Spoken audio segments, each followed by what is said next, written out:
And you are live. Well, good morning, everybody, and welcome to the October 21st, 2021 meeting of the Connecticut Board of Regents for Higher Education. Glad to see those of you who are seeing us virtually once again. And thanks again to the team for facilitating another digital event that we hope, notwithstanding its limitations, achieves all the things that it needs to achieve in terms of governance of our system. Let's start with a call of the roll. And I would ask the Assistant Secretary to conduct that exercise. Right. Chair Fleury. Here. Regent Harris. Here. Regent Balducci. Here. Regent Budd. Here. Regent Gray Kemp. Here. Regent Howery. Here. Regent Jimenez. Absence is noted. Regent Porth. Here. Regent Ryan. Here. Regent Santiago. Absence is noted. Regent Wright. Here. Professor Blitz. Here. Professor Sasanker. Here. Interim Commissioner Bartolomeo. Absence is noted. Commissioner Giuttani. Absence is noted. Commissioner Lehman.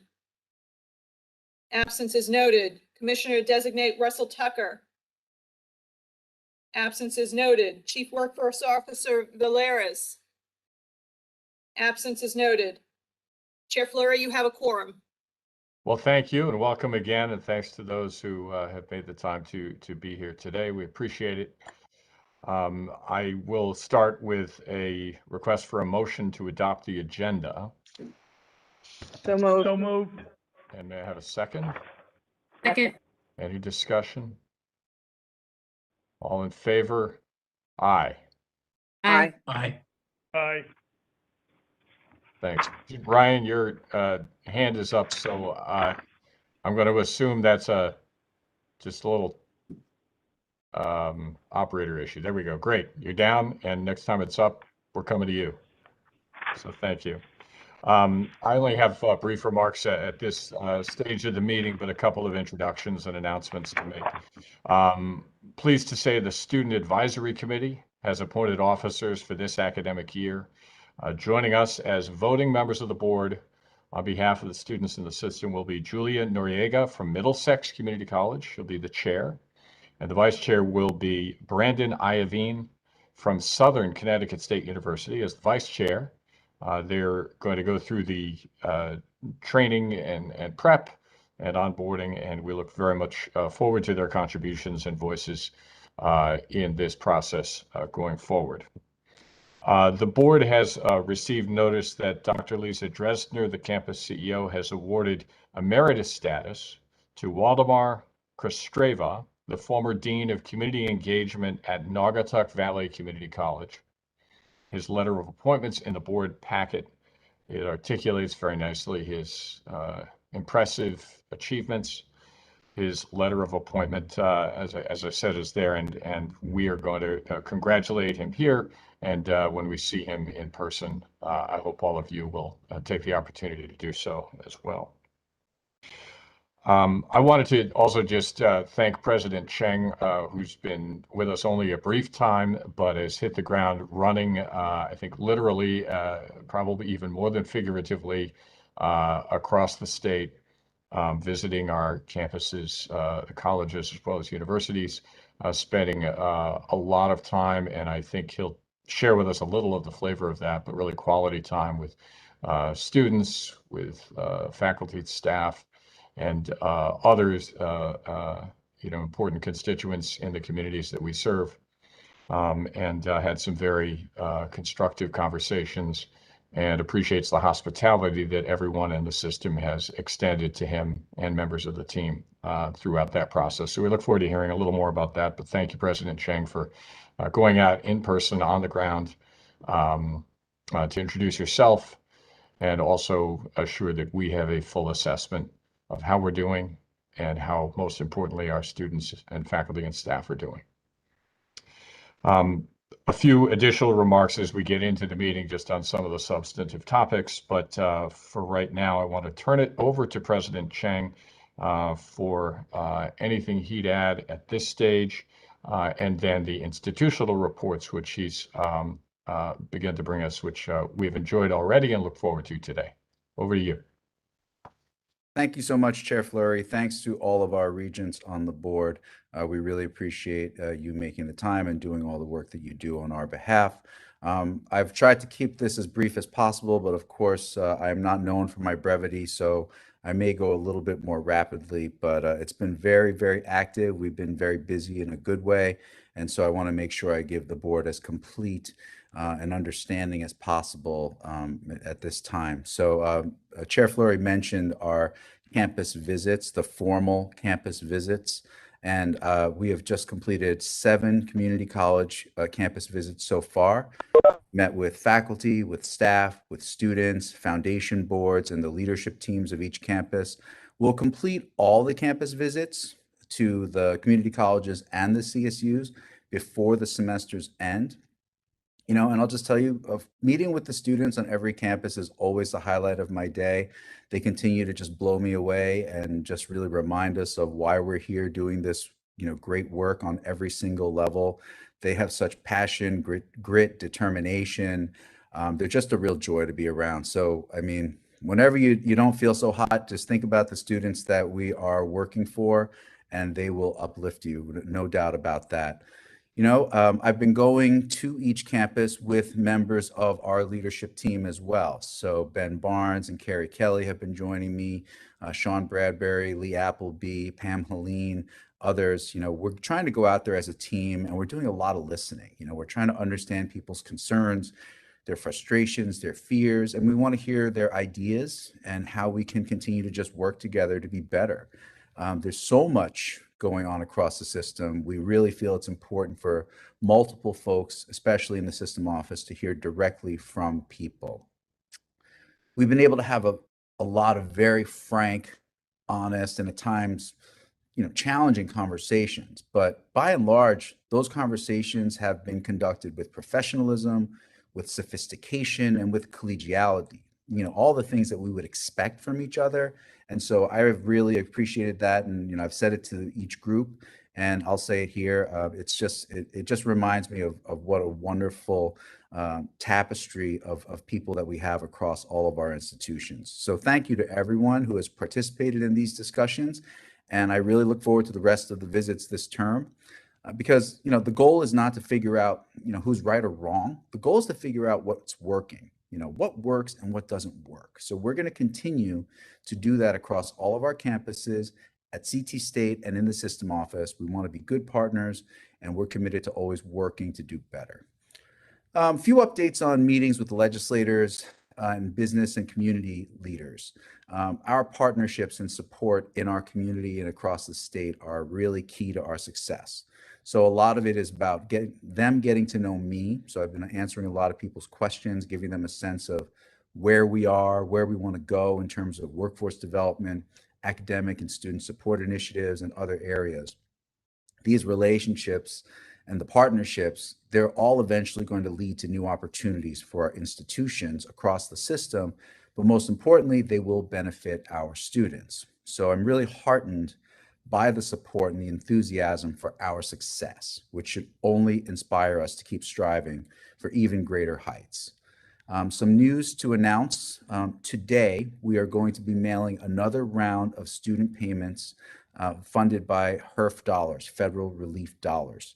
Students will receive between, and these are community college students, I should clarify, community college students will receive between $300 to $600 each, depending on their financial need.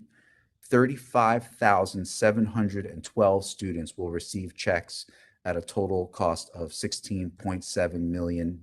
Again, that is coming from funded by our federal relief dollars. The last round will be in December.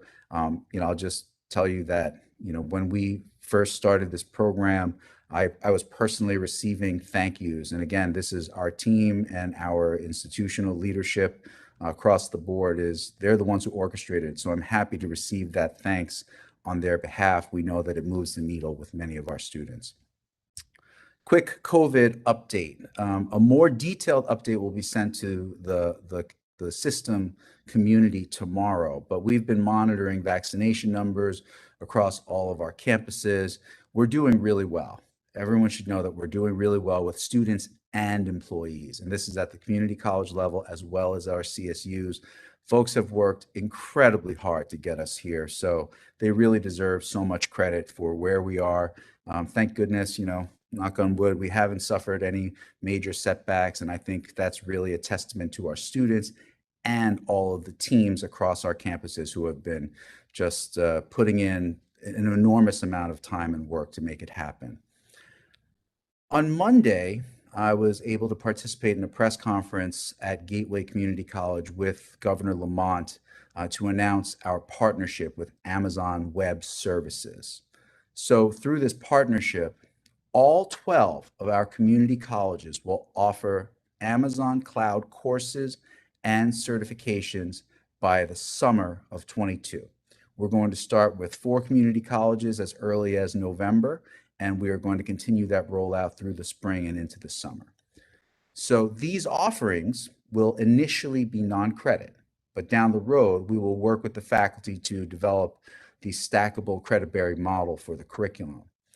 Offering the AWS curricula is going to expand the value proposition of our institutions, and it utilizes our locations across the state as launching pads to reach thousands of people.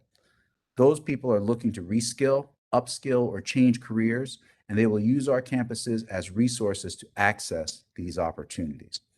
This aligns us with the work of the state, which is always important, and the needs of our communities, equally important, and we will further expand our impact to help strengthen Connecticut's workforce. So this was brought up at our last board meeting last month, how our enrollment targets were not met for this fall.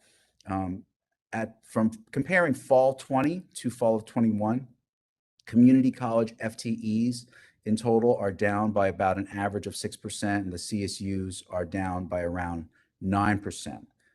Our enrollment as a system has been steadily on the decline since the high point, which came in 2010.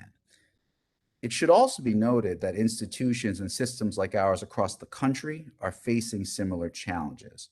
And there are many reasons: the demographics, the competition from privates, the changing higher education landscape, and workforce and societal needs have also been evolving very rapidly. That said, as much as this is a very challenging situation, and we're going to have to work really hard to stabilize and find even more efficiencies, I view this ultimately as a clarion call for action and the opportunity to create real solutions and value propositions for the future. The presidents and I have been working closely these past few months on creating systemness, ways we can work more efficiently, effectively, and strategically in a coordinated fashion that will benefit not only the institutions, but the system as a whole. Our presidents and CEOs are an amazing group of people. They realize how important it is to partner on new initiatives and for us to be able to lean into the same strategic pillars and goals that have been established by the BOR, which we are now fleshing out and planning in coordination for the short and the long term. So I hope to give a more detailed report on this work to the BOR in early spring. We're focusing on what we can control so that our institutions can evolve and serve our students and the state while maintaining a strong and healthy environment for our faculty, staff, and administrators. I'll also say that this opportunity is not going to be maximized if we don't effectively engage and synergize our faculty and staff to be stakeholders and co-creators of our future. As you all know, I come from the faculty, and I very much believe in shared governance. Shared governance means shared leadership, and shared leadership means shared accountability. During one of my campus visits, a faculty member said, "We want to create a new, innovative program." And I said, "Yeah, I want that too. And we'll do whatever we can to support you." That's the spirit and partnership that we're going to need to get it done. And we're going to get it done if we center the importance of innovation and evolution in our curriculum and pedagogy, in our student support services, and how we do business with a focus on outcomes. We have amazing talent, spirit, passion, energy across all the campuses. Our faculty and staff do great work every single day with students, and our administrators and system office work incredibly hard to support that. So as we move forward, it's not going to be a straight shot up, but we are definitely headed in the right direction. Thank you, Mr. Chair. That is all I have at this moment. Thank you, President Cheng. And did you want to present the institutional updates next? Absolutely. If we could move right into that, I would be happy to do that. And again, I'm very fond of these next two people who are presenting, Dr. Toro and Dr. Riom. And, I think it's wonderful to be able to hear from the leaders of our institutions what's going on, what their worlds are like. I think it's helpful to the board. I think it's helpful to all of our constituents across the state. So without further ado, if I may, I would like to introduce Dr. Zulma Toro, who is the president of Central Connecticut State University. Dr. Toro? Thank you for the introduction, President Sean. I will try to live up to your expectations and that introduction. Good morning, everyone, Sheriff Lowry and Regents. It is so nice to see you, even when it is virtually. I am pleased. I really appreciate the opportunity to share a little bit about CCSU and where we are headed. As I walk around campus this semester, I am so pleased to hear from students how much they appreciate being back in person. During the pandemic, one of the lessons we learned is that the state's first public institution of higher education can be resilient and flexible. But we must continue our inventiveness and willingness to address the changing landscape in higher education and the student population and communities we serve. At Central, we prepare our students for the careers they are seeking and for the likely possibility that their jobs over the course of their working lives will change. This is accomplished by providing a strong liberal arts foundation that emphasizes writing and communication skills, critical thinking, and quantitative reasoning. This strategy, along with Central's inclusive student-centered approach, is key to our long history of success. Our alumni are impressive. Among them, U.S. Secretary of Education Miguel Cardona, U.S. Congressman John Larson, New Britain Mayor Erin Stewart, who was the youngest person in the country to be elected mayor, Ebenezer Bassett, our first African-American graduate, class of 1853, and the first American appointed as a U.S. diplomat. And let us not forget Vice Chair of the Board of Regents, Dr. Mel Harris, and Regent Richard Balducci, Chair of the Finance and Infrastructure Committee. Yes, they all got their start at Central. 96% of our students are Connecticut residents. 42% of our first-year students are first-generation college students. 36% of those enrolled at Central are students of color. In just 10 years, that is an increase of 14%.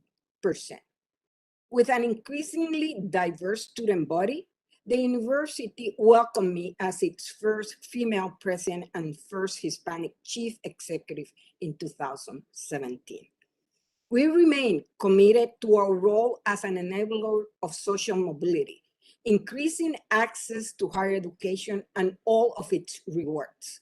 We meet our students where they are and provide them with what I refer to as the CCSU blanket of support.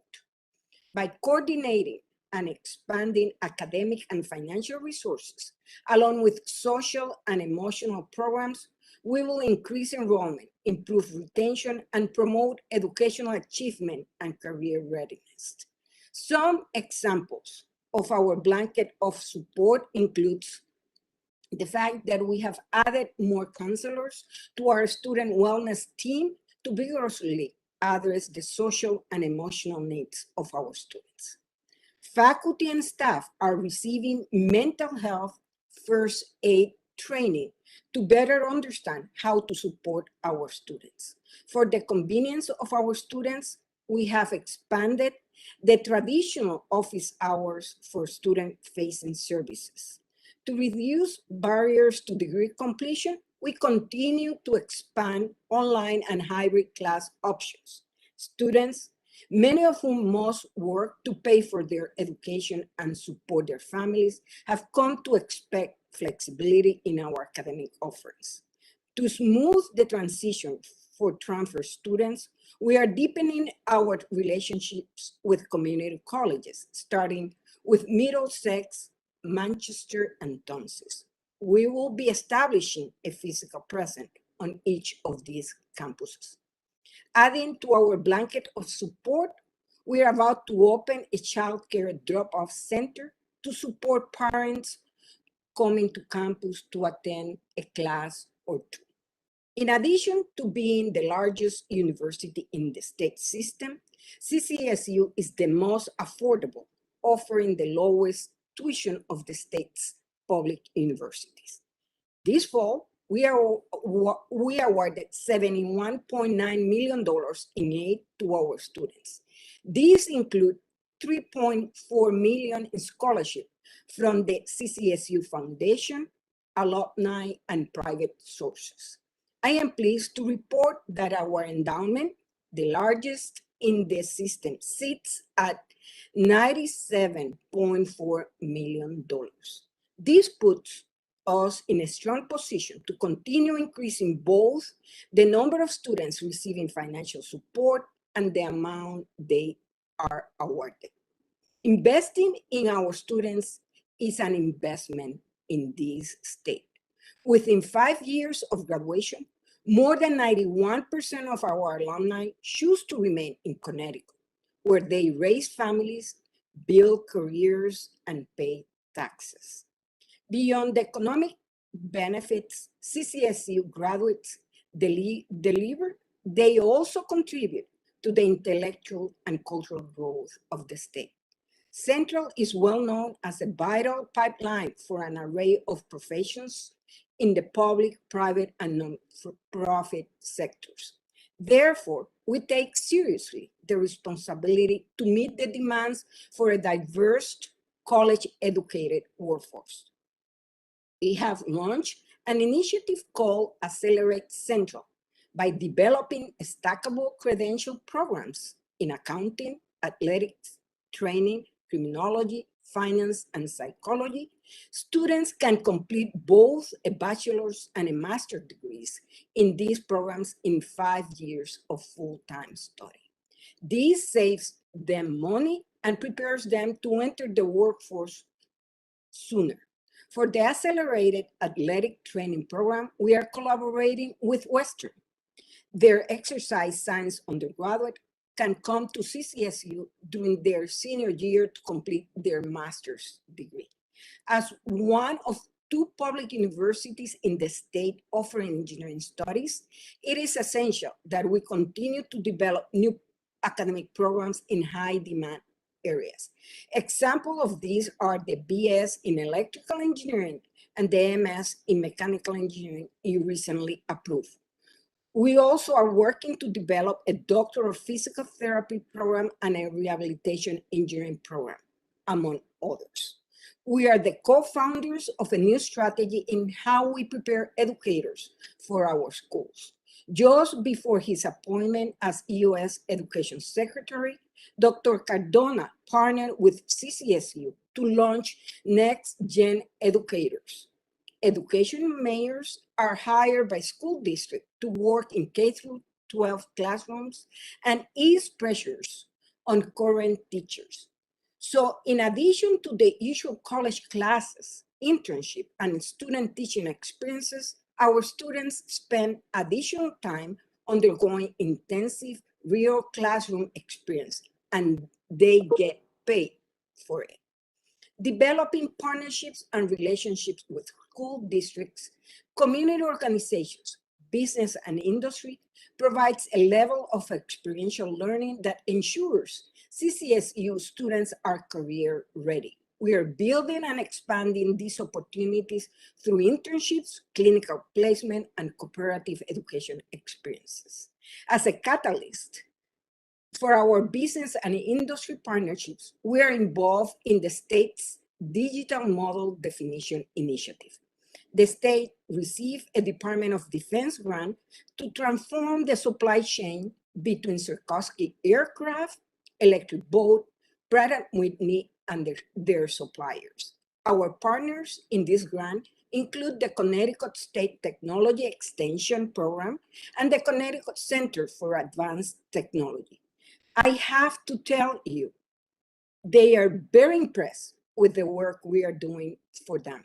They want to link their industry experts with our students to provide internship and externships in small and medium aerospace companies. Central also shares its faculty expertise and other resources to address some of the most pressing challenges at the local and state levels, from education inequality, mental and emotional health issues, to juvenile justice reform, and much more.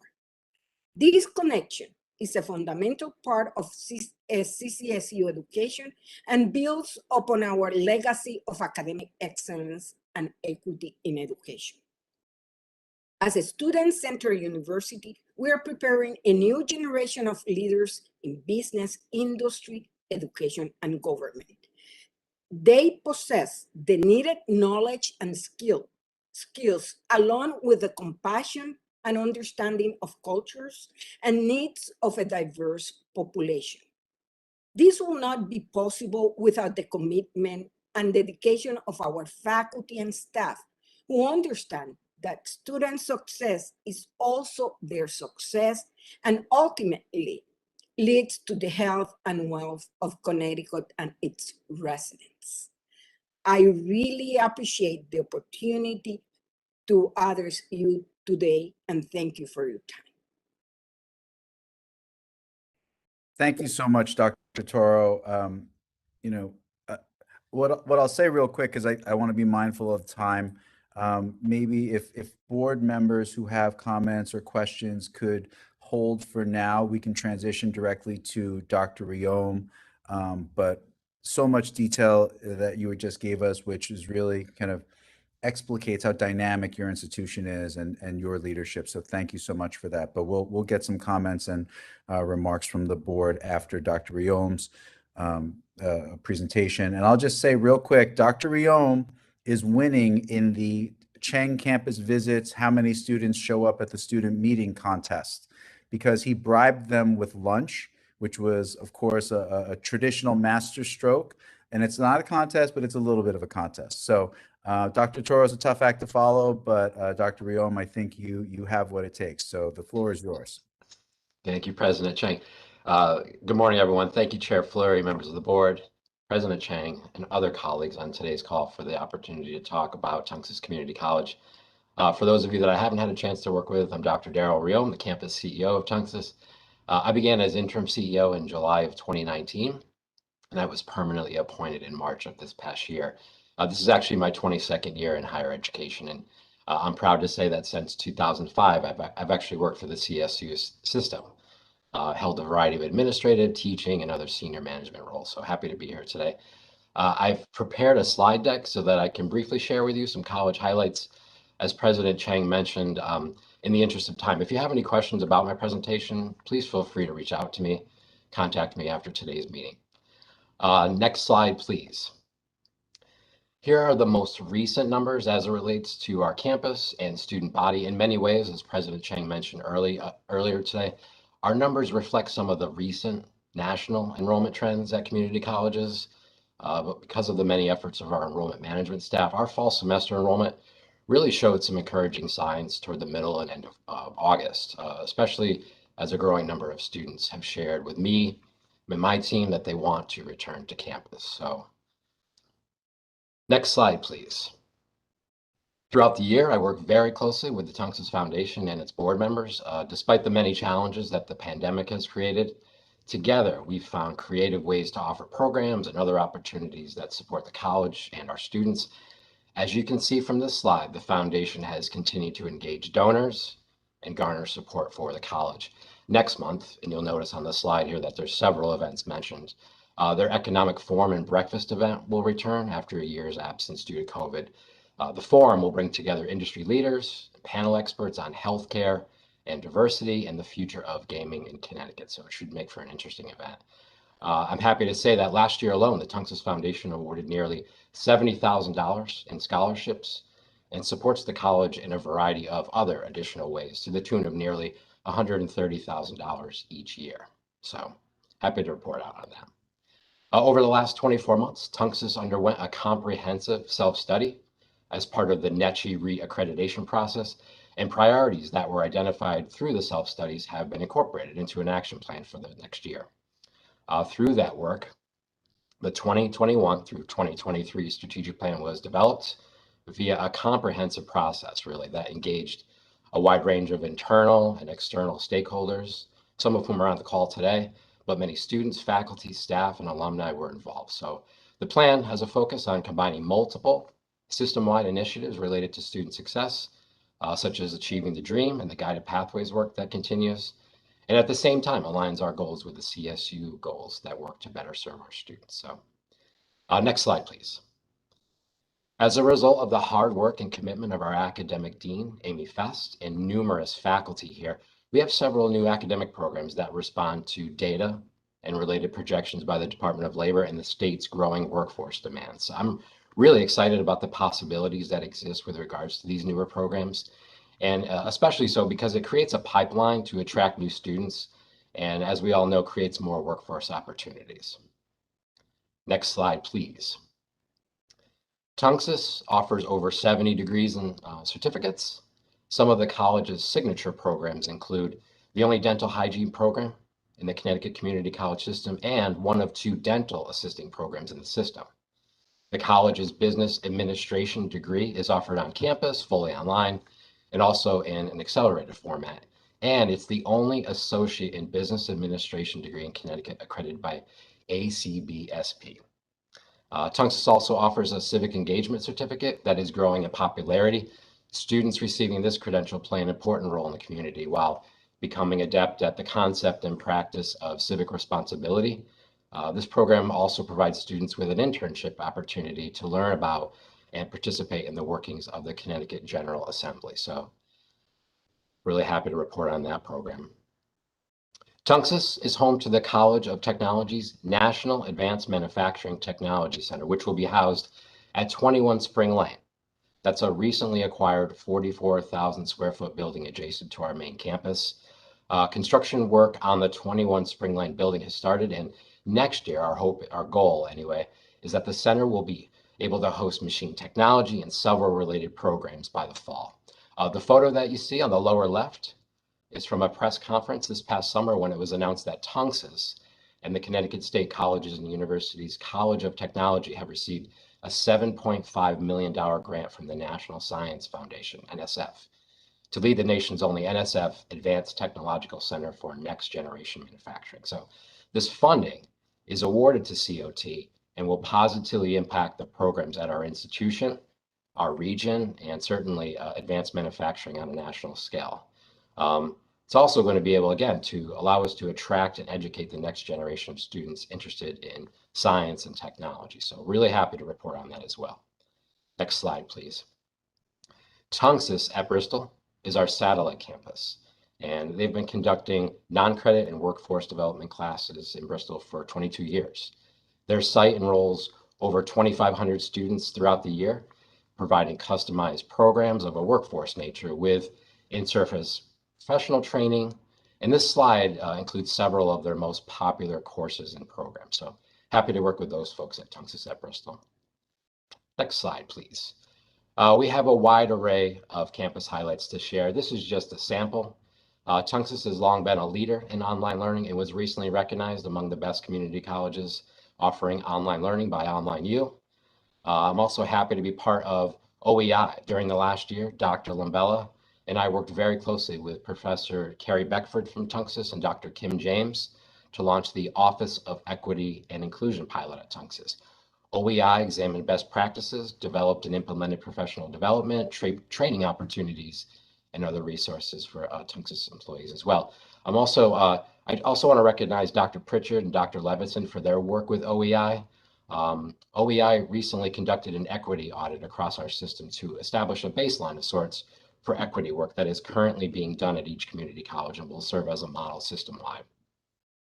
Our Veterans Oasis continues to thrive and support our student veterans, and Tunxus is consistently ranked as a military-friendly college. We've also been able to do a number of related veterans training through no wrong door events that we've held on campus. So in this past March, we hosted the First Lady of Iceland for a virtual speaking engagement. During the event, she discussed being a First Lady, entrepreneurship, gender equity, among other topics. So that was a really well-attended event. We were happy to host her. So this summer, we collaborated with our local Stop and Shop, who donated $7,000 to our food pantry. At the same time, we also secured a more centralized and visible food pantry space on our main campus. So happy to report on that. And then Tunxus has also been part of and topped various lists the last year or two, including the 2021 NICHE Best Community College ranking. Sorry, I have NICHE on the mind.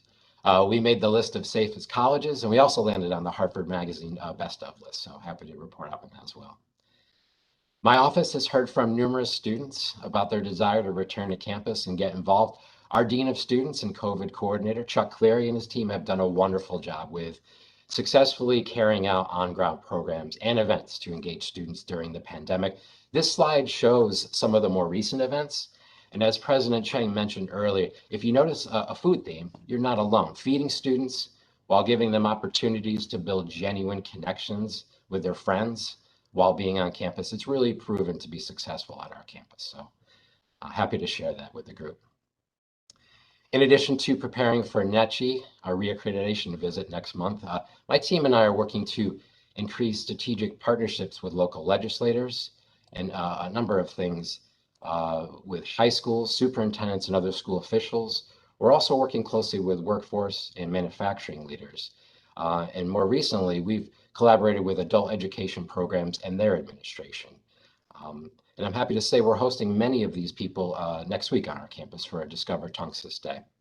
Starting on the fall, we're also working to implement more green and sustainability options on campus to really begin to cultivate a campus culture of buy-in and innovation with green initiatives and sustainability-focused actions. So our campus also continues to look for ways to improve the student experience by examining, adapting, and improving student-centered practices, particularly the onboarding process, while also looking at data and other strategies to close the equity gap by combining services that contribute to the improvement of retention and graduation rates.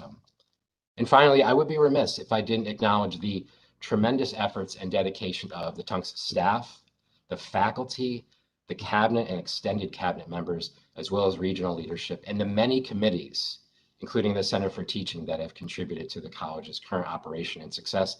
I'm really grateful to have the opportunity to work along such great people. So again, thank you for allowing me to share these institutional updates with you. If you ever want to visit campus, please reach out to me. I'd be happy to host you. So thank you very much for your time. Thank you so much, Dr. Riom. And I want to cut to Regent questions, comments for you, but I will just say that, you know, again, you both know how highly I think of you and your teams. I want to thank you for your leadership of your institutions, which are true community pillars, socioeconomic impact. You know, your fingerprints are all over the region, and we greatly appreciate that. So without further ado, Chair Fleury, I'll hand it back to you so we could field some questions from the regents. Thank you. Yeah, let's do so. I did want to, at the risk of inviting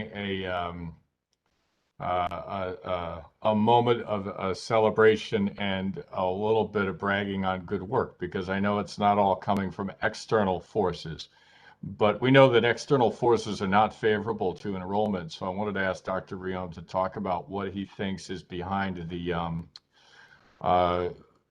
positive signs you saw in the fall?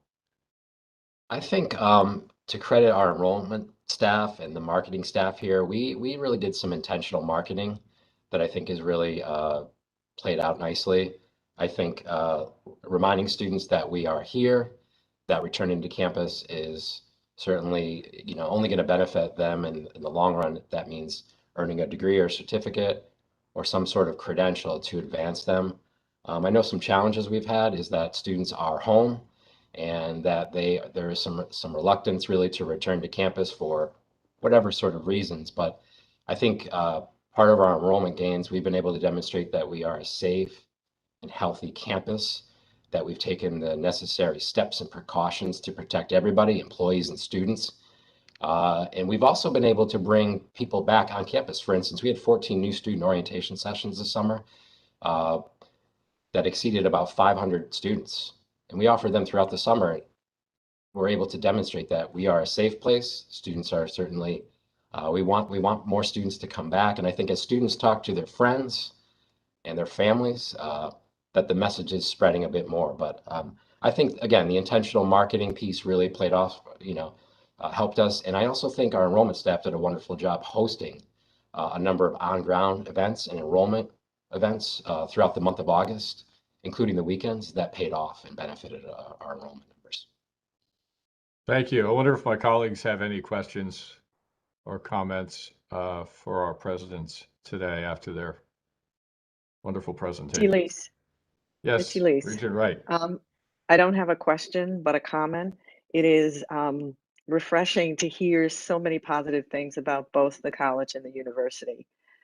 There's so much that you don't hear because of the time constraints, and I appreciate, Dr. Chang, that you allowed your colleagues to speak. This is very informative, and I appreciate it.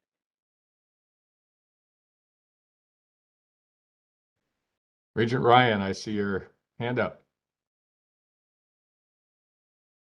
Thank you. I echo what Elise has said. It's very, very impressive. Kudos. And we have to do much, much more of this, broadcasting the outstanding efforts of all of you. So thank you. Commissioner Russell Tucker, nice to see you, and please ask your question.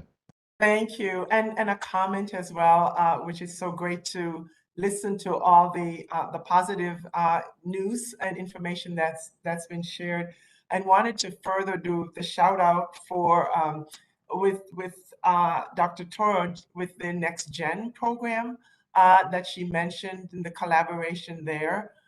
We were just on a call this morning with superintendents. Over 79 of, I guess 79 students were placed in 8 districts, and they're clamoring for more. Our districts are. So really appreciate that and looking to deepen and strengthen that partnership across the system. So President Chang just so appreciated our conversation a little while ago to talk about how to strengthen our K-12 system with our higher ed system, with the CSCU system. So thank you all very much.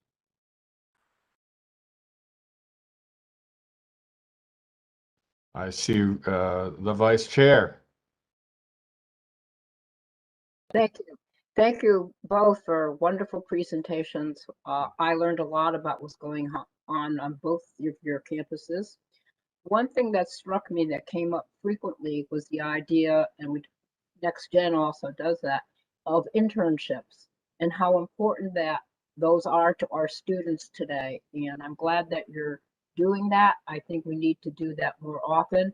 And with the kind of students that we serve, paid internships particularly are important because students work, and if they do an internship, they can't earn money. So somehow we have to figure out how we can do more paid internships and get students involved in their careers and give them a good start to move forward. So I appreciate all you're doing, and I hope we can reinforce that in many ways as we move along.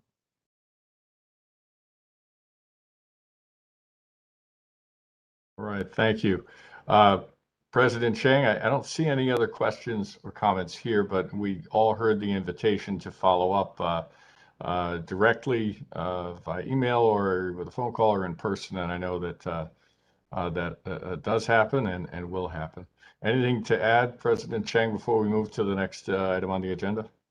Well, I'm just very appreciative of the leadership that our presidents and CEOs demonstrate every single day. So much of their work is literally unseen and unheard, but it is absolutely vital. And the impact that they have on their campuses and the campus cultures, this is what it's all about. And I think, we're moving in the right direction, and it's because of folks like them and their dogged, determined leadership every single day. So I can't thank them enough. Thank you.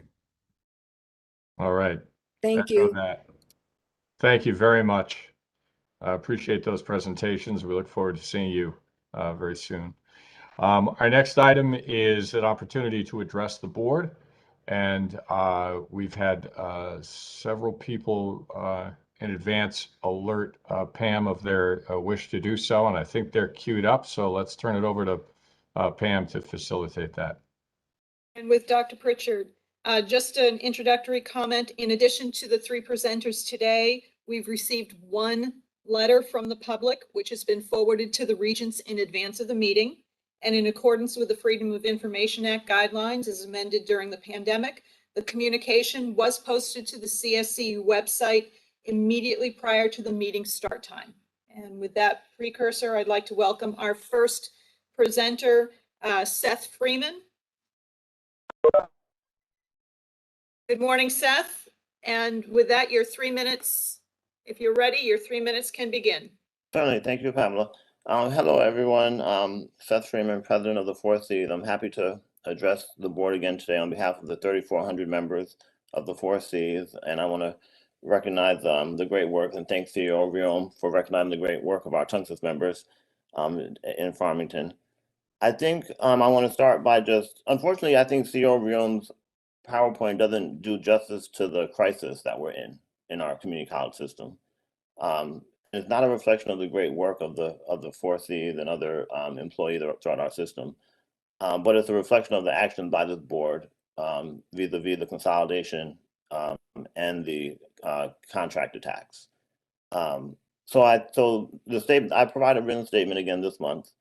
This month I'm trying to articulate some of the challenges that our employees are facing. I'll start by talking about the failure of HR shared services.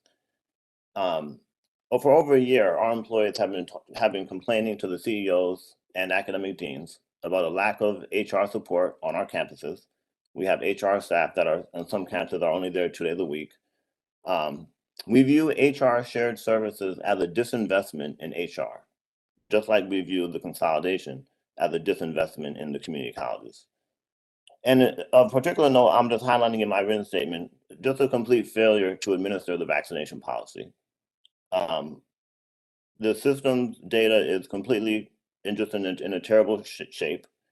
And as I put in my written statement, we had 247 4Cs members who are not working, who got sent discipline letters. Let's just wrap our heads around that. 247 employees, human beings, not numbers, not widgets, who were sent a threatening letter that they were going to be disciplined, and these individuals are not working. No, that's not a oops, my bad, that's a failure, and we need to address that. The second issue I point out is the lack of employee diversity in the 4Cs membership, and that's a problem. And I want to be clear from our union perspective, the lack of diversity in our ranks is a problem. We want to work with the board to fix that. We sent a contract proposal, we heard nothing back on it, except I want to recognize Provost Gates did acknowledge it in the past, so I appreciate that. And the last part of my written statement, which I hope everyone reads, is about President Chang. I emailed President Chang back in August and said, let's meet. No reply. So now I'm bringing it to the board. Maybe the board can help me out. We're kind of lost. We're at a loss of what to do at a certain point. So there's a lot of talk, but let's meet, let's work.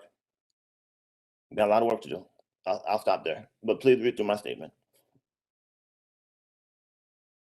Thank you, Seth.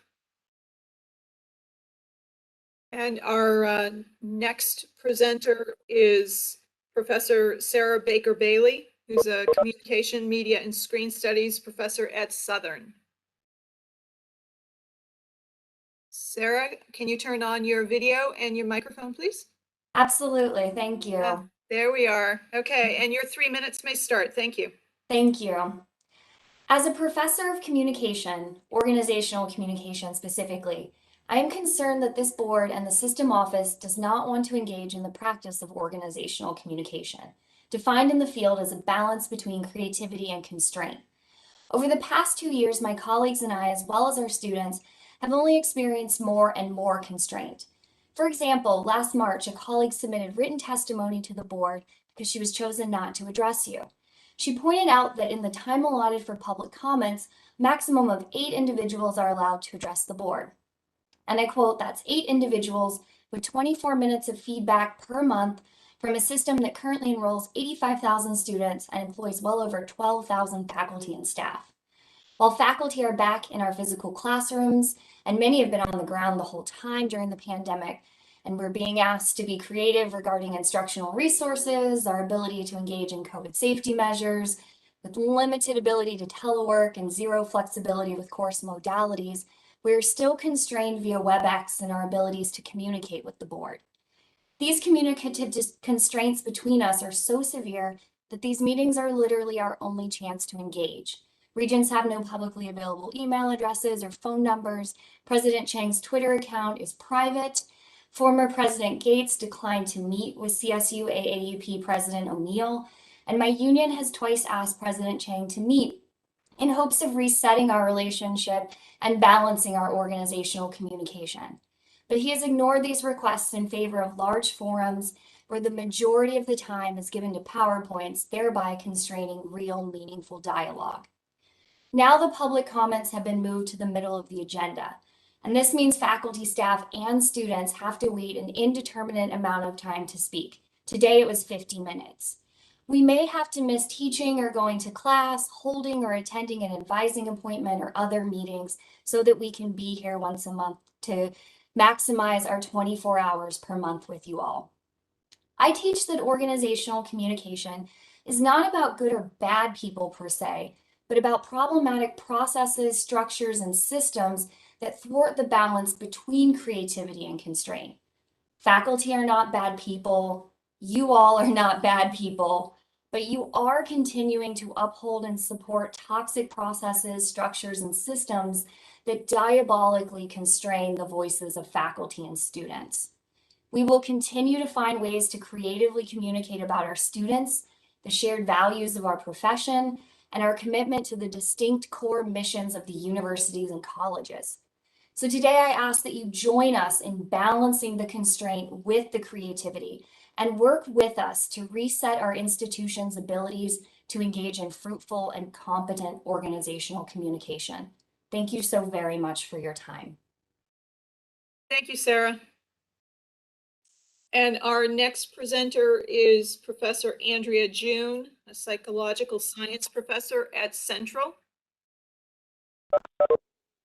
Professor June, can you check your mic? I can see. Good morning. Good morning. Are you ready?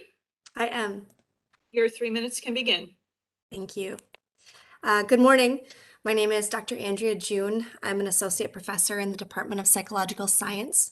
I'm also a proud member of the Faculty Union. AUP advocates for faculty working conditions and ensures that we continue to have a voice in the future of the CSCU system. And this is the basis for my speaking here today. I wish to remind you of the negotiations that are still ongoing and the many destructive proposals that are still being pushed by the BOR appointed negotiation team. Faculty are the backbone of this system, and many of us are feeling hurt and alienated by the very office that is meant to lead, inspire, and support us. The continuation of these proposals that would have far-reaching negative impacts on our system for many years to come suggests that you do not value our efforts, and we are not unified in our shared mission to better the citizens of this state. These last few years have been tough for so many people, students, faculty, staff, and I bet for many of you on this call too.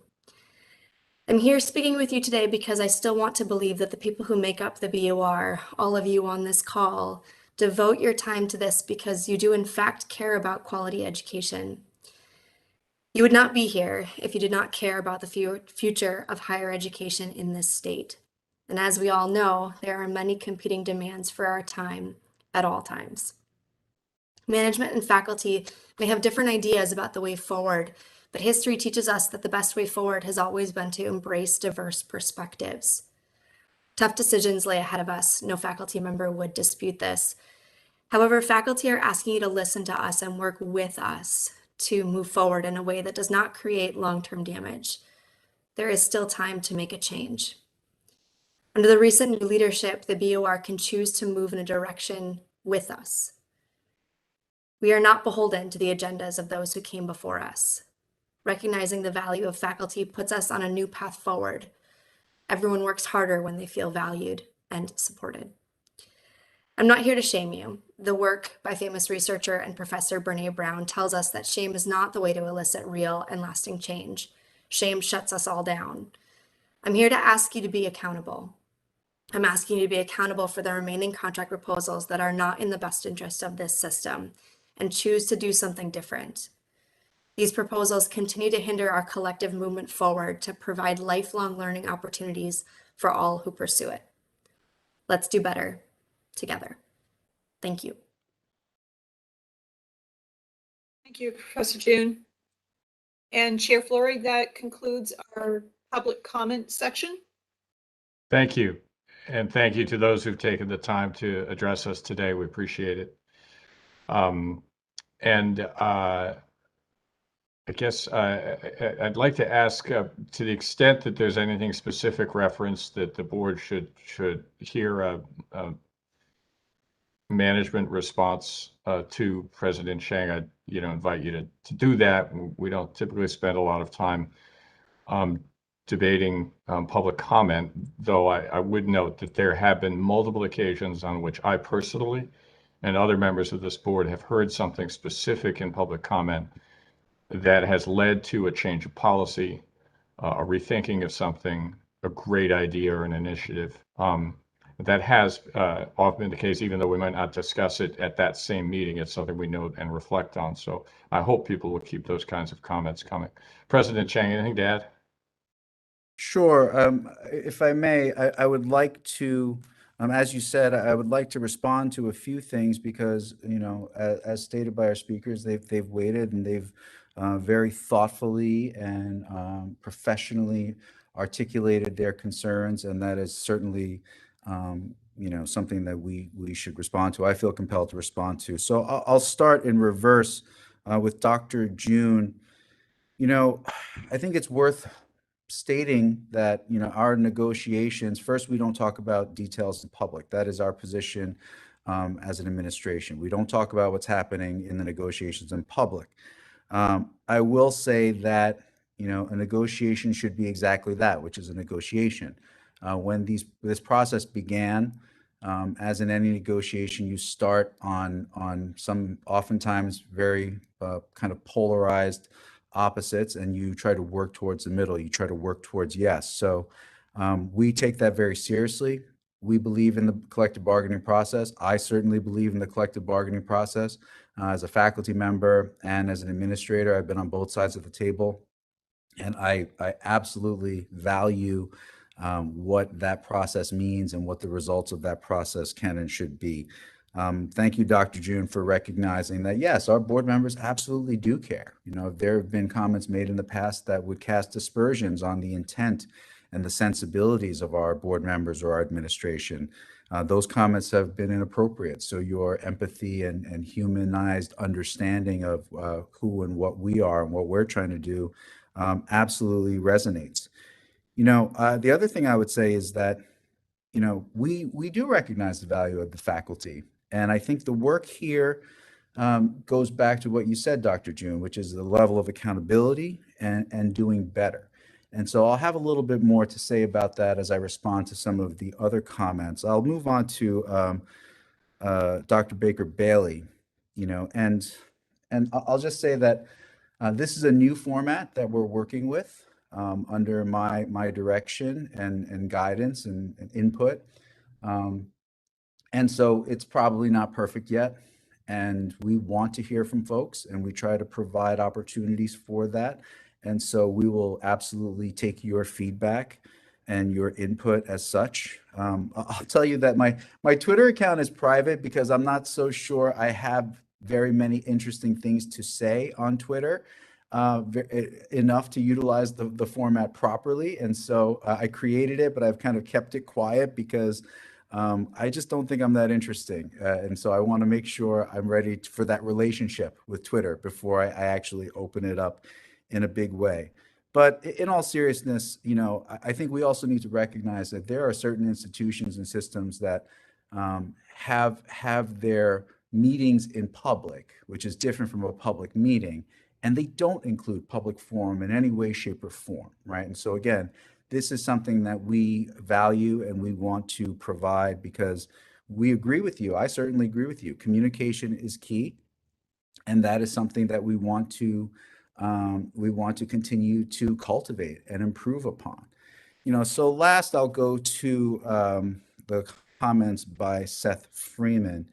And there are a few things I'll say. The vaccination policy implementation and notification, absolutely not perfect. There's no two ways about it, right? And I spoke directly to Vice President Kripp, and I asked him how we ameliorate those things. And long story short, not to make excuses, we've never done this before. And we made some mistakes along the way. And every time we know that there is an error, that team works very, very hard to ameliorate that problem. So noted that it is an imperfect process and that some mistakes were made along the way for sure, but we will continue to work to improve that. Regarding the lack of diversity in our system, absolutely, you're correct. The hiring is done by campus and department committees. So I would say that every institution, every search committee member, every constituent, and every leader in our system, myself included, we have to own that. Our office is working with the interim VP of DEI to address this gap in representation through programs, with training and policy. And so I hope to have a slate of action items to report in the near future. But, this is, representation is so key to the success of so many of our students. So I absolutely agree with you there. In terms of the calls for meetings, and this is not an excuse. I've been on the job now for a little over 3 months. Those calls for meetings came in. My apologies that emails weren't returned promptly and that, meetings weren't scheduled. This relationship is important. There's no two ways about it. I very much value the relationship with our faculty bargaining units, but I wasn't sure if the meetings at that time in the early fall, when I kind of had just gotten here, would be helpful. And part of that was because of the status of the contract negotiations.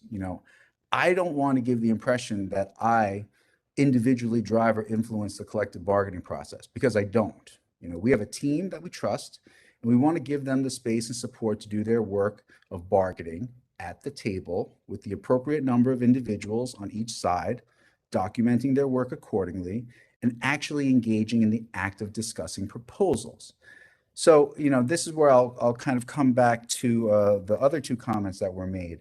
A negotiation should be that conversation. And so I hope we can get back to the actual conversation. This is not a kind of, a negotiation shouldn't be, it's either one way or the other, and that's it. A negotiation, again, is working, discussing, and figuring out together how to get to yes, how to kind of go back and forth with proposals that will ultimately meet each side's needs as much as possible. I will also say, though, that, and I'll be very frank here, I wasn't sure if meetings would be appropriate given the tone of our bargaining unit leaders and their public attacks on the board and on our administration.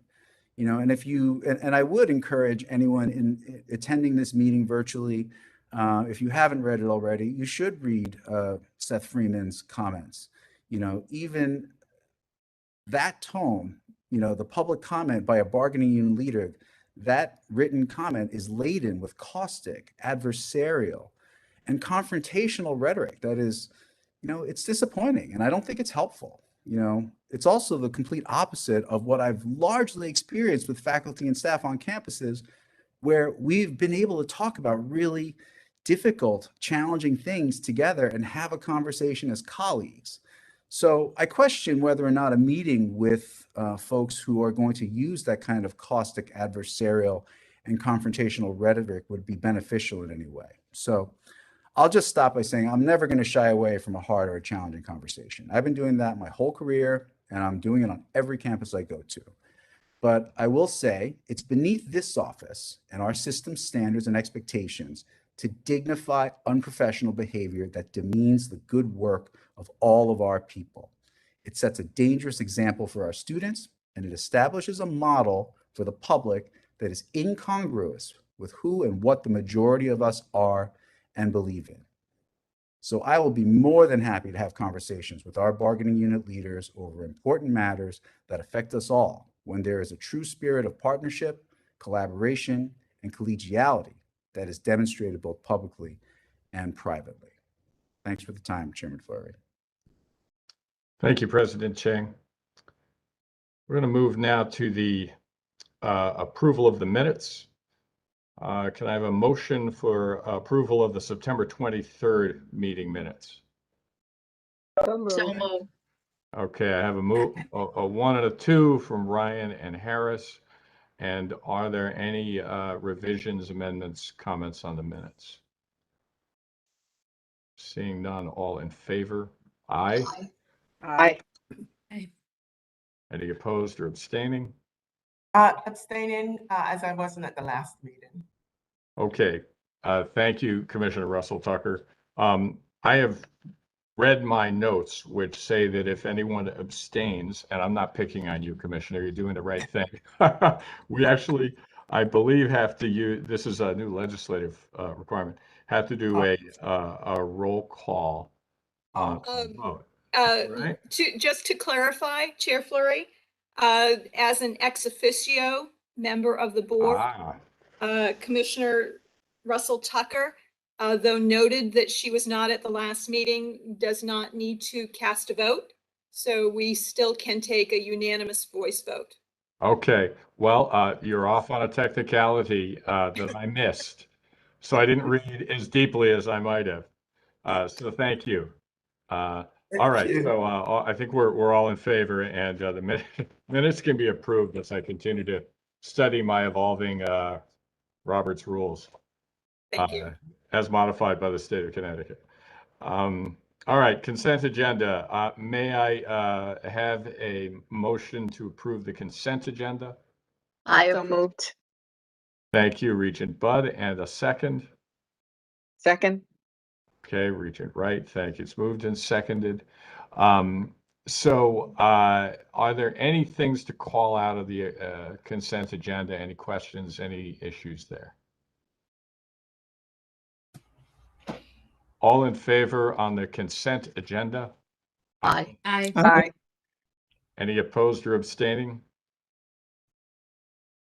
All right, the consent agenda is approved. And now we have our standing committee reports. Regent Harris, Chair of our Academic and Student Affairs Committee. I'm going to turn it over to you. Thank you very much, and good morning to everyone. We had a very active meeting in October, and we did move on a number of policy issues, which you just approved on the consent agenda. We also welcomed Regent Rick Forth to his first meeting, and we appreciated having him there and his participation.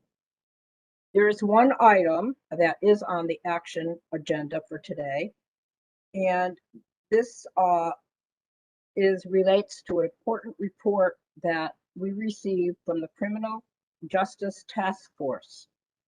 Report, which begins on page 122 of your agenda, was submitted just last month.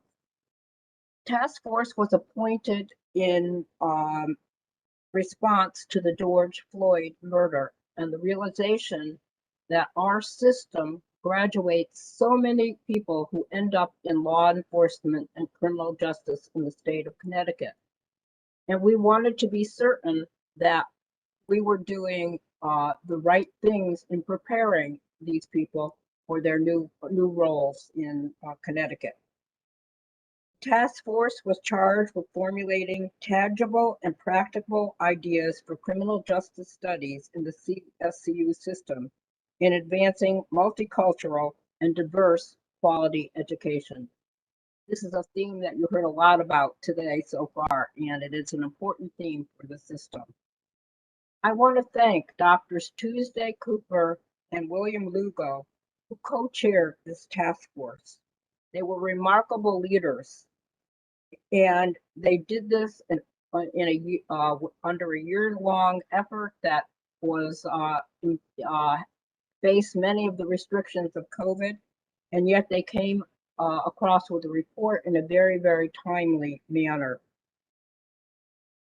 The list of members appears on page 125 of the agenda, and that list includes students, faculty, administrators, and community people, as well as law enforcement representation from across Connecticut.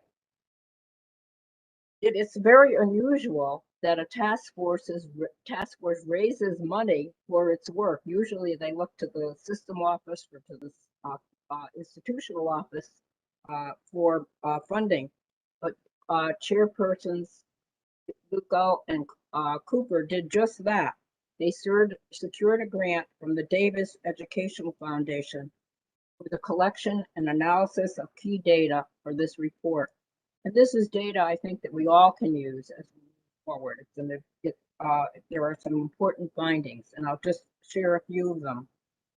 I think one of the interesting findings was that recent graduates or recruits into our law enforcement system and the people who are actually training law enforcement officers at the academy had very different understanding of how well the recruits were prepared. And this is something we have to listen to and look at actually in other areas as well. Just to show you, I'll give you a few examples. There was a difference between recruits and trainers of over 40% in areas such as managing their own anxiety, giving clear communication, being confident under stress, using positive nonverbal communication, engaging in active listening, and critical thinking.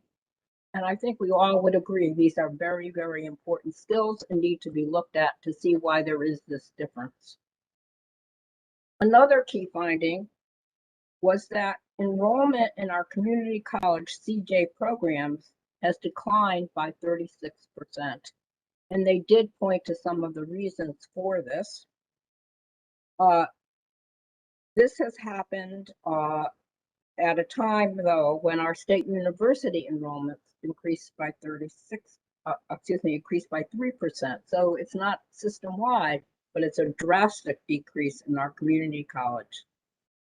They also found that people of color were well represented in CJ programs, but as in many cases, there was a huge decline in graduates. There was a disparity by almost 30% in the numbers that you would expect for persons of color graduating from our CJ programs. So these are issues that we see across the system and across other programs as well. Declines in enrollment, particularly at our community colleges, and also the fact that we're not graduating enough people of color who enter so many of our programs and then do not graduate, as I just said. The actual recommendations for the reports are on pages 128, 129, and 30.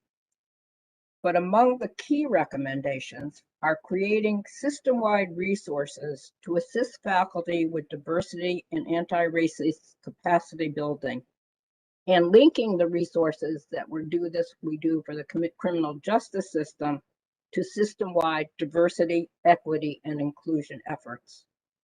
Another recommendation is to work with CJ programs to implement more extensive diversity and anti-racist curriculum. So this is a job of the faculty, but they believe there was a role to do this, make sure this happens system-wide, even though we wouldn't do the work. The last thing that was talked about was internships, and that did come up in so many of our discussions already. And one of the reasons that they feel people do not complete at the community college is there are not enough opportunities for internships in criminal justice, and most of those are not paid. And these folks can't afford to not work to do an unpaid internship. So that was an important area that they asked the system to look at. The task force report does point to the need for a structure for implementation of its recommendation. And the proposed resolution on page 120 of the agenda does this. It calls for continuing the important work of the task force by charging the system-wide equity council with the responsibility for looking at those recommendations and trying to implement many of them. And also, the resolution calls for requesting that Connecticut CSCU provosts engage criminal justice chairs, program directors, and appropriate faculty to continue work on the report's curriculum and student-centered program recommendations. So Chairman Fleury, I move the resolution, which I just summarized, which is on page 120 of the agenda. Thank you. Thank you for the great overview and for the diligence on this. And thank you to everybody involved in this important work. Are there questions or comments from any of our members on this item? Regent Budd, I see you. Yeah. Yeah. I want to say that this report was extraordinary. It was thorough, and it broke down many categories so you could get a real picture of what they had investigated and what they found. And also, because it was so detailed in its categories, it left really no question in your mind as to whether or not the data was reliable. One of the most important things, as Merle mentioned, was the internships. Another, I thought, very important thing I want to raise is mentoring. Many of the students that dropped out thought that had they had more on-campus mentoring or in their program mentoring, personal mentoring, it would have helped them a great deal to complete. And I think that might be a problem across the entire colleges. And I just want to bring that to people's attention, even though the guided pathways is being done in a few of the colleges as a pilot program to some extent. We ought to think about how we can increase this quickly and thoroughly to have it more available to so many of the students that need that. That's it, my comment. Thank you very much. Great comments. Professor Blitz and then Regent Ryan.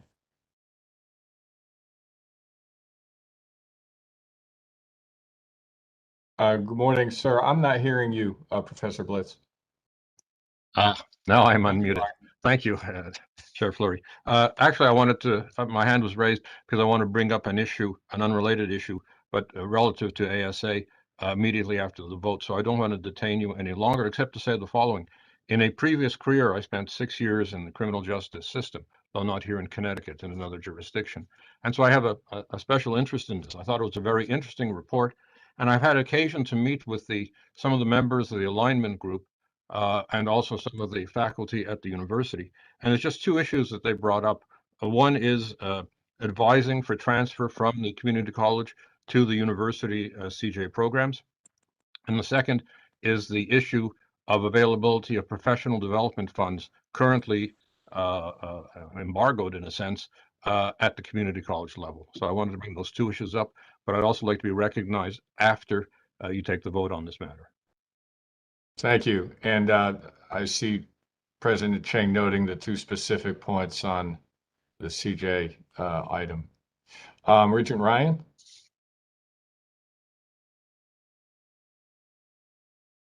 No, I have no comment.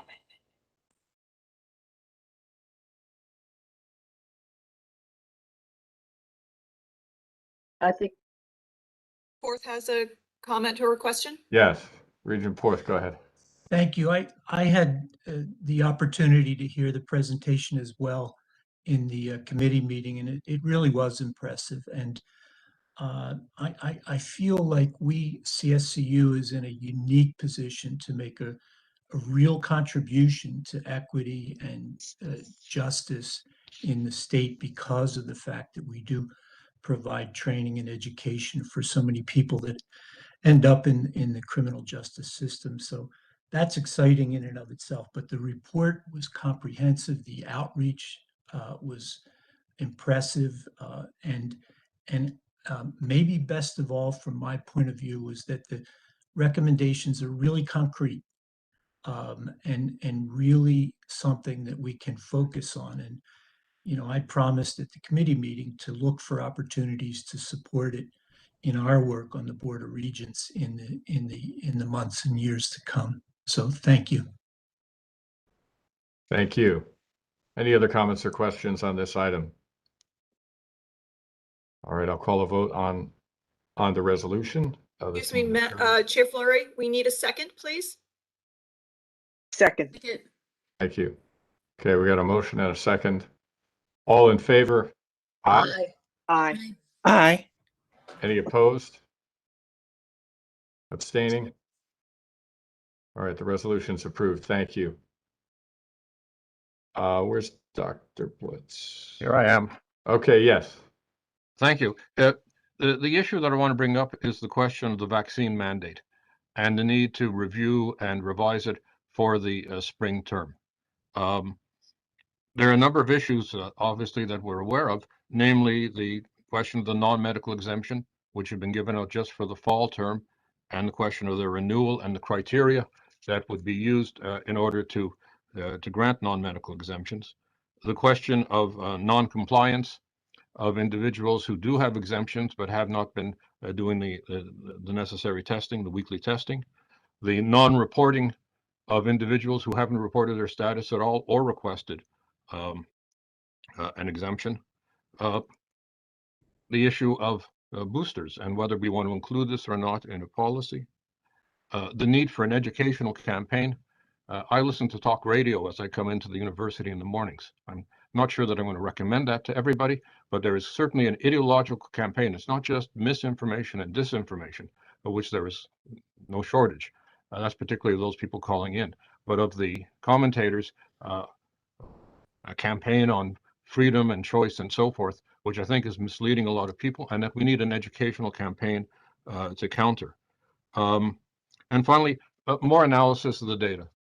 Something that I don't think we can do here at a public meeting, and we shouldn't do at a public meeting, but we need to dig down a bit deeper into the data to understand who is complying, who is not complying, who's reporting, who's not reporting, and that affects both students, but also faculty and staff. So I brought this issue up, as you may recall, at the April meeting. And at that point, the interim president, Jane Gates, I recommended that a working group be set up to look into a policy on vaccination. I was subsequently contacted, and we did set that up. And we made recommendations to the executive committee, which then formulated its resolution to the board, the one which has now been accepted. And I'd like to propose, therefore, that we resuscitate, as it were, that working group in order to, within the next several weeks, make a report to the executive committee. I note that there's no meeting of the board for November, and so I think it would be appropriate and would follow the policy or the procedure that we had in May to have a report and recommendations to the executive committee, which would take into account teaching faculty and administrative faculty input. But I would also say I would like to have at least 2 members of the system office who have special knowledge in this area to participate as well. And we would have to renew the student. The previous student has now having graduated. I don't want to detain you any longer on this, except to say I think it's really crucial that this advice and assistance from the Faculty Advisory Committee to the board be done. And I would hope that we could sort of discuss this following the meeting and come up with a definite procedure to follow in order to review and revise that policy. Thank you, Dr. Blitz. I know this is important to everyone. President Chang, I think you wanted to say something about it. Yes, thank you, Chair Fleury. So I just wanted to let everyone on the board and on this meeting know that we have been meeting with the institutional leaders across our system. We have been digging into the numbers that Dr. Blitz refers to, and that we are currently in the process of, kind of doing the final sculpting and nailing down of certain details in terms of an approach from the system office that can be upheld and sustained at the campus levels as well. But we share those concerns that Dr. Blitz and many others have voiced. And so we're on the same page there, and we're going to continue to evolve in that process and do the best that we can. I also wanted to make a note, Dr. Blitz mentioned the embargoed professional development funds. I'm happy to tell you that as of yesterday, that those funds are now released. So that is a very, good step forward for our faculty, I think, and we can continue to hopefully make some progress. And the last thing I'll just say is that, we certainly want to understand as much of what's going on as possible. We continue to, the team, again, kind of behind the scenes, but across the system, every single campus, system office, CT State, heavily engaged in conversations regarding COVID, communicating with DPH and following guidance from the federal level as well, just trying to do the best that we can. And, we'll continue to do our best job and try to improve on that in terms of engaging and understanding the faculty's concerns. So, we should certainly discuss that further. So thanks, Dr. Blitz. I will contact you on that matter. And I actually know your phone number. Just don't put it in the chat. Thank you. I would just echo Dr. Blitz's experience that the misinformation out there, which can be, I think, in sadly cases ascribed to a campaign, is really, really dangerous. And we are obviously, as institutions of higher education and learning, ideally in a good position to not be beaten at that game. So I hear you, and would certainly endorse and encourage any further efforts from an education perspective in this sense that we can muster and support at the system level. So thank you. We'll move on to the next item on the next committee report. I think we're done with our academic and student affairs. Nothing from audit this time. So we'll move to finance and infrastructure. Chairman Balducci, I see you there in the conference room, and we are at your disposal.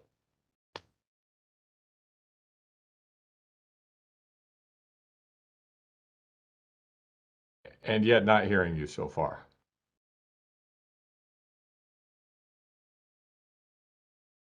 There's a mute button somewhere. We hit that already. There it is. Can There it is. You got it? We hear you. Unmuted. Thank you. Thank you, Mr. Chairman, members of the committee. The Finance Committee met on Wednesday, October 13th, and we have one action item and two discussion items. The board approved the CSCU distribution model for the CSU state aid on the consent calendar already, and henceforth that action item is completed. However, Ben and I would like to take a moment just to say thank you and congratulations to the leadership of the 4 universities who spent a great deal of time in negotiations to come to the resolution that we have before us. And you can see those dollar amounts that are there and dispersed amongst the 4 universities and the benefits to each one of them as the program proceeds. And they are content, and we are very happy, as I said, for what they've done. The action item we have before us is the finance agenda had resolved or revised the spending plan for the community colleges also. And universities. The proposed change reflects $40 million drop in tuition and fee revenues that's resulted from the second year of the steep fall of enrollment declines along with the rest due to the pandemic. Those numbers, though, equate to about 16% last year in the community colleges, another 2 to 3% this year, for a total of about an 8% decline, which is a great deal of money to those colleges. At the colleges, the shortfall was resolved by the application of additional HERF funds, including the benefit of our relief effort over the summers. These adjustments will allow us to operate for the remainder of the year, but they do not resolve the larger problem that we face next year when the one-shot dollars, and I use that term often enough now, one-shot dollars will no longer be available. These resources came to about $100 million, and by the end of 20, we'll be dealing with another shortfall because these dollars won't be there, of somewhere around $50 million in 2023. So we have to keep that point in mind. What we're using now are dollars that have been for HERF dollars used in the resolve of the shortfalls at the community colleges. But they won't be there again as we begin to move forward. So other adjustments are going to have to be made, as I said. Mr. Chairman, I move adoption of the resolution. Questions or comments? Is there a second? I'm sorry. Yes. Yes. Right. First, we have a motion from the chair. Do we have a second? Second. Thank you. And now we can have the questions or comments. Dr. Blitz? Thank you. I had some concerns at the meeting of the Finance Committee when we met, and I subsequently communicated with Ben Barnes. I take it that Ben is there with Rich Balducci? Okay. So yes. You will correct me because I do recognize you as my mentor on reading spreadsheets, something which sadly was not part of my PhD curriculum. That said, I'm doing my best to learn. And what the concern was that the new distribution model might lead to some reductions in some of the university allotments. And from what I understand, and this is subject to your correction, Ben, from the tables that you provided me, which were not included in the staff report that the board has before it, that in fact, if we compare the FY22 revised budget, which I presume is based on the new funding model, to the FY22 original budget, two of the universities have a reduction in their total allotment, Central by 1.3 million, Southern by 3.1. Eastern is basically level, and Western has an increase of 4.0 million. Now those decreases for the two universities, of course, are significant, and I do realize that they are more than balanced by the additional fees paid by the state. Nonetheless, even though this was a matter which apparently came up in the consent agenda, I assumed that the actual resolution was coming up at this point in the meeting. I would like to see the table which Ben Barnes supplied me in response to my question added into the minutes of the meeting with whatever explanation he wishes to add to it, so that we can see what might be the problem in the future for that distribution model should the additional fringe paid by the state not be available. Respond to that? Yeah. Thank you, Professor Blitz, for that question. First of all, I would point out that if the agenda on page, let me make sure I get the page number correct, on page 165 of the board packet, there is a table showing the changes to the CSU budget that are reflected in the budget revision. And the first section of there describes the revised distribution model impacts in total. And you can see that the distribution model distributed an additional $21.7 million, and that's distributed, and each of the four universities gained several $million. True that Western's increase compared to the original budget was greater at $7.6 million, but Central and Southern each gain about $5 million, and Eastern just over 3.7 million. So this new distribution model was facilitated by additional funding from the state that was being distributed. Obviously, cutting up a pie in a new way is a whole lot easier when it's a bigger pie than when it's exactly the same size.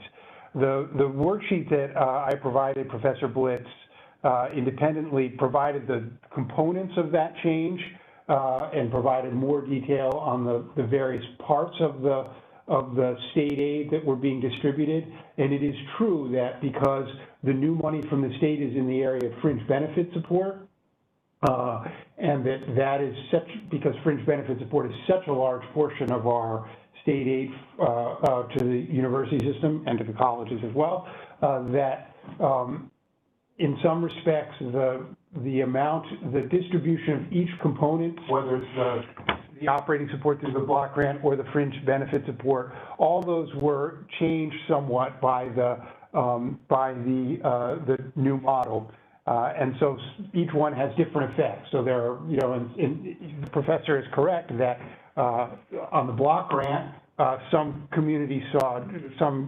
universities saw declines in the amount that they get from the block grant under the new model, but those were offset by significant improvements in their fringe benefit receipts. I think that general theme reflects our negotiations on this, in that there were certain components of the revisions that benefited each university, and we attempted to balance those in a way that, at the end of the day, produced a result that was that increased everybody's resources and was acceptable to the 4 universities who were involved. As to the risks of a reduction in the fringe benefit support, that was a subject that was discussed at great length. It has been my position that every year there is a risk that the state government will do something to our block grant adverse. We are always at risk of having to fight for the resources we need from the state's general fund. It is perhaps especially true this year because some of the new assistance from the state was funded out of prior year surplus and is not out of the current appropriation in the state budget. That creates some risk. I appreciate that that's true. And all the folks who were involved were very clear in our resolution. I think it's even reflected in the resolution adopted today, that in the event that there is any material change in the amount or the form of state assistance to the universities, that we will immediately reopen and revisit the distribution model to ensure that it is still the best and fairest approach for dividing up resources if those situations change. So the concern you identified was at the front of the minds of the folks representing each of the universities, and it is reflected in the resolution that was adopted today. Thank you. Any other questions or comments from the regents? Okay, we have a motion, a second. We've had good discussion and detail, and I'll call a vote. All in favor? Aye. Aye. Aye. Aye. Any opposed or abstaining? Okay, so the resolution's approved. Thank you. Mr. Chairman, Thank any you. further from finance? Yes, just quickly, 2 information items. One, finally, the committee heard a presentation on the naming policy, which we will be facing in the near future. Some of you may be aware that policy has been in question. It's been changed. There are questions how it's done. We're going to be moving forward with a policy that fits across and covers all areas, which I think is necessary, so we'll have a standard as we move forward in years to come. The other item is one that I just thought of interest to take a minute or so to have just Ben go over. We went over, which is amazing, some of the things going on, dealing with a survey on higher education by the U.S. Department of Education. And I just turned that over to Ben because I think it's rather interesting and we should be aware of it. Yeah, sure. I'm happy to talk about it briefly. I shared some data that was promulgated over the last several months about enrollment changes in different categories of universities around the country. And this has been, was reaffirmed to me recently in a conversation with my colleagues from systems around the country. The changes in the two categories relevant to us in enrollment between 20 and 21 that the United States Department of Education reported for public bachelor's degree awarding colleges, regional publics, and community colleges, associate's degree awarding institutions. The change in enrollment from 20 to 21, almost identical at the national level to the results that we saw in Connecticut. The drop of 9.5 for bachelor's awarding colleges and a drop of 16.5% for associate's degree awarding colleges. These are, with only very slight variation, exactly the results that we saw between 20 and 21 at the CSUs and the community colleges. While I haven't seen comprehensive data for this fall's enrollment, I can report that the anecdotal evidence I've received from my colleagues in other states suggests that that we are not at all the only state who discovered that we haven't hit bottom this fall.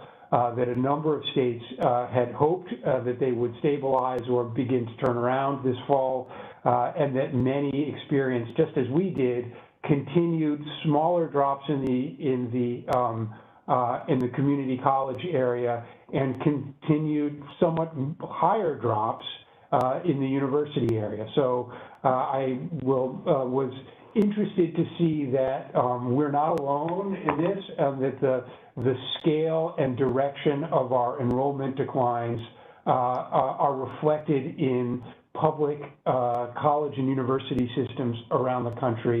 And I thought that, as I said to the chairman, Balducci, I'm not sure that misery loves company, but we do have company in this particular misery that we're experiencing with our enrollment. Thank you, Ben. Thank you. Mr. Chairman, that concludes our report. Thank you. Small comfort, I guess would be another way of putting it. But it was nice to hear a couple of positive signs and that some of the strategies showing some potential in the institutional reports we had this morning. I'll turn it over to Regent Howry now in her role as chair of our HR and Admin Committee with a couple of items for our consideration. Thank you, Chair Fleury. The HR and Admin Committee met on October 6th, and out of that meeting, we have 3 items to bring forward, one of which was approved on the consent agenda, which is a minor math change, and the other 2, the first of which is on page 207 and represents a telecommuting policy. So one of the things that came out of the last 20 months is a realization that there are some jobs at the management and confidential level that would benefit from a telecommuting policy. So this policy is different from remote work, which we all kind of slammed into at the start of the pandemic. This is a more long-term, thoughtful approach on how we could institute a telecommuting policy for the management and confidential employees. And it sets a framework and takes into consideration that not all roles are equally applicable to telecommuting. There are many factors that go into that. And so it therefore requires the manager and, if applicable, the manager's manager to approve telecommuting arrangements as brought forward by individual employees. As such, I ask that we move the telecommuting policy resolution on page 207 forward. I have a motion and a second. Second. All right. We have a motion and a second, and now we can have discussion. Thank you for the overview and such a complex issue in all settings, and maybe particularly in ours. We've been wrestling with this in my institution as well, where you have individuals with vastly different functions, and yet, concerns about culture, about equity, and et cetera, et cetera. So enough said. You know all that. What questions or comments do members of the board have?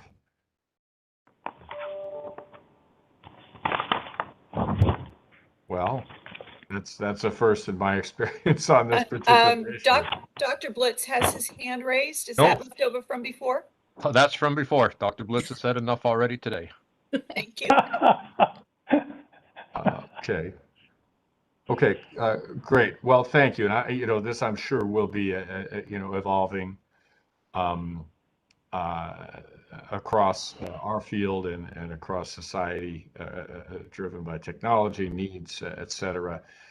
But thank you for taking this on. I think we're ready to take a vote on this recommendation. All in favor? Aye. Aye. Aye. Any opposed or abstaining? So that is approved, and you have another item on the search. I do. On page 211, we have a resolution regarding the search policy for the Connecticut State Community College president. The search policy, as outlined, is very much in keeping with the other searches that we've conducted recently.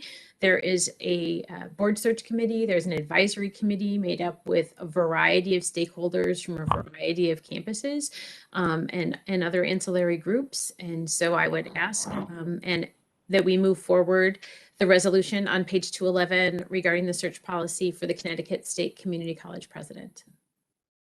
Thank you. A motion and a second, please. So moved. Second. Great. Thank you. And are there questions, comments, any additional overview regarding this important search? Okay. Thank you. And I'm about to share, once we vote this, appointments to the search committee. Yet another way in which members of this board and our broader community will be investing substantial amounts of time and energy. All in favor of the search policy? Aye. Aye. Any opposed or abstaining? Okay, so we have a policy, not dissimilar from prior policies and practices which we have perfected over time. I wanted to say that given a policy, we need to populate the board and the advisory personnel on the search committee. And in anticipation of moving in this direction, I'm very, very excited and pleased to say that Regent Budd has agreed to chair this committee. For our community college president search. She has been instrumental in a number of searches, knows this territory extremely well, and by her own background and commitment to our work, I know will be the right leader for this effort and be supported in that by others, familiar faces among this small and very, very busy group, including you, Regent Howery, thank you, Regent Wright, bringing her many years of talent, attraction, recruitment, management, development, et cetera, the corporate sector to bear here. Regent Porth and Regent Santiago. So it's a great group. And I know that there's another very, very important step to this process, which is the engagement of the broader community in the advisory committee. And there will be a solicitation going out shortly about that. And we look very, very much forward to having another superb search advisory committee to collaborate with the board committee on this process. So thanks in advance for all the work on this heavy lift. But you all are here because you know how important it is and how exciting it can be. Okay, I think are we finished now with the HR and admin items? That is all I have to report this month. Good, thank you, thank you. And that concludes the committee reports because I do not have anything new to report from the executive committee. There was reference to the bargaining, which is something that the board obviously needs to be up to speed on and cares very much about. Because we don't negotiate in public, there's a provision for us to have executive session on such items. So I just want to state, as I always do, that when we have those conversations, we don't vote on things. We don't expect to come out and report or vote on anything afterwards. That as background and scene setting, I'm going to call for a motion to move to the executive session for the purposes of discussing collective bargaining as well as pending litigation. I so move. Second. And a second? Okay, moved and seconded. Any discussion or concerns? All in favor? Aye. Aye. Aye. Aye. Opposed or abstaining? Okay, the motion's approved. I'll ask for some technical instructions here for all of you as well as myself, which I think are going to be very simple. Just to say that the open portion of the meeting is concluded, we're going to do exec session and then go home or back to our other jobs, as the case Chair more Fleury? likely is. Chair Fleury, could you announce who will be joining you in the executive session, please? Yes. In fact, I could do that. President Chang, Dr. Pritchard, Dr. Gates, Counselor Weaver, you never get out of these. And Andy Kripp as well are asked to join us in the executive session. Thank you. And I am going to stop the live portion, the live streaming, so that you can begin your executive session. Hold, please.